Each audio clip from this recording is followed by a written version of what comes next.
नमस्कार. आज आपण एका खरं तर खूप गंभीर आणि महत्त्वाच्या विषयावर बोलणार आहोत.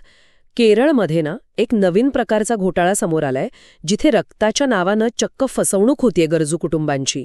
केरळ पोलिसांनी याबद्दल एक इशारा पण दिला आहे. आपल्याकडे पोलिसांकडून आलेली माहिती आहे, काही तपशील आहेत. तर आपण जरा याचा सविस्तर आढावा घेऊया, नक्की काय घडतं हे समजून घेऊया आणि मुख्य म्हणजे हा घोटाळा कसा चालतो आणि महत्त्वाचं म्हणजे त्यापासून आपण सावध कसं राहायचं हे बघूया. हो, हे खरंच खूप चिंताजनक प्रकरण आहे, कारण रक्तदानासारखी गोष्ट जी म्हणजे जीवन देणारी प्रक्रिया आहे, त्यात असा घोटाळा हे फक्त पैशांचं नुकसान नाहीये, तर लोकांचा विश्वास, त्यांची सहानुभूती या सगळ्यालाच धक्का पोचतो यामुळे. अगदी. तर हे जे घोटाळेबाज आहेत ते नेमकं करतात तरी काय? म्हणजे जी माहिती मिळाली आहे त्यानुसार हे लोक स्वतःला कोणीतरी मेडिकल स्टुडंट किंवा स्वयंसेवक वगैरे सांगतात आणि मग हॉस्पिटलमध्ये जातात, जिथे कुटुंबांना रक्ताची खूप गरज असते, तातडीची गरज, अशा लोकांना शोधतात. बरोबर. आणि इथेच ते लोकांच्या त्या काय म्हणतात त्याला असहाय्यतेचा, त्या गरजेचा फायदा घेतात. ते आश्वासन देतात की आम्ही लगेच रक्ताची व्यवस्था करतो आणि त्यासाठी आगाऊ रक्कम मागतात, म्हणजे ॲडव्हान्स पेमेंट. अनेकदा तर हे लोक सोशल मीडियावरच्या पोस्ट असतात ना मदतीसाठीच्या. अच्छा, म्हणजे फेसबुकवर किंवा व्हॉट्सॲपवर कोणी मदतीसाठी आवाहन केलं असेल तर? हो, तिथून ते लोकांना हेरतात आणि एकदा का पैसे मिळाले की संपलं, ते गायब होतात. अरे बापरे. पण रक्तासाठी पैसे मागणं हेच मुळात संशयास्पद नाही का वाटत? अगदी अगदी बरोबर. आणि इथेच कायद्याचा मुद्दा येतो.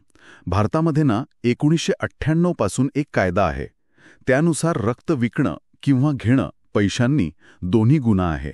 त्यामुळे जर कोणी रक्तासाठी पैसे मागत असेल तर तो फसवणुकीचा पहिला आणि सगळ्यात मोठा संकेत आहे, हे लक्षात घ्यायला हवं.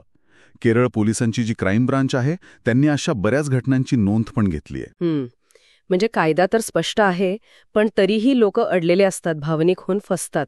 मग यावर काहीतरी उपाय हवा ना? काही केलंय का पोलिसांनी? हो, केलंय.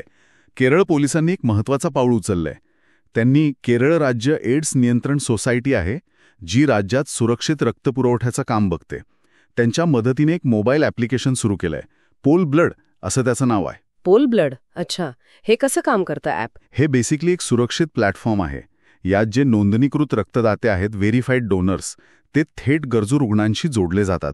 त्यामुळे मग अनोळखी लोकांवर किंवा ज्यांची पडताळणी नाही झाली त्यांच्यावर अवलंबून राहावं लागत नाही. हे ॲप 2021 मध्ये सुरू झालंय आणि आत्तापर्यंत जवळपास 41,000हून अधिक स्वयंसेवक जोडले गेले त्याला.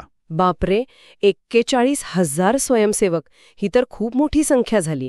आणि याचा प्रत्यक्ष फायदा म्हणजे किती लोकांना मदत झाली आहे यातून? आठवडेवारी सांगते की सुमारे 25,000 युनिट्स रक्ताचा पुरवठा या ॲपमुळे सोपा झालाय.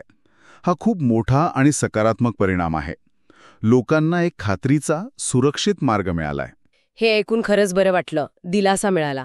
पण समजा कुणाला हे ॲप वापरता येत नसेल किंवा माहीत नसेल, तर त्यांच्यासाठी दुसरे सुरक्षित मार्ग कोणते? हो, पोलिसांनी तेही स्पष्ट केलंय. सगळ्यात उत्तम म्हणजे थेट हॉस्पिटलची जी ब्लड बँक असते तिथे संपर्क साधावा, किंवा ज्या मान्यताप्राप्त संस्था आहेत जसं की रेड क्रॉस आहे, किंवा शाळा कॉलेजामध्ये रेड रिबिन क्लब असतात, ज्या रक्तदानाच्या कामात सक्रिय आहेत, त्यांच्याशी संपर्क साधणं हा एक विश्वासार्ह मार्ग आहे. आणि जर समजा कोणाला असा अनुभव आलाच, म्हणजे कोणी पैशांची मागणी केली रक्तासाठी, तर काय करायला पाहिजे? पोलिसांनी हेच आवाहन केलंय की अशावेळी अजिबात पैसे देऊ नका आणि तात्काळ पोल ब्लडचा जो अधिकृत ईमेल आयडी आहे, polblood.pol@keralagod.in, त्यावर कळवा, किंवा मग आपल्या जवळच्या पोलीस स्टेशनमध्ये जाऊन तक्रार नोंदवा. आपली जागरूकता आणि वेळीच केलेली तक्रार यामुळेच असे घोटाळे थांबायला मदत होईल. तर मग या सगळ्या चर्चेचा अर्थ स्पष्ट आहे. रक्तदानासारखं काम जे आपण इतकं पवित्र आणि निस्वार्थ मानतो, तिथेही अशी फसवणूक होऊ शकते.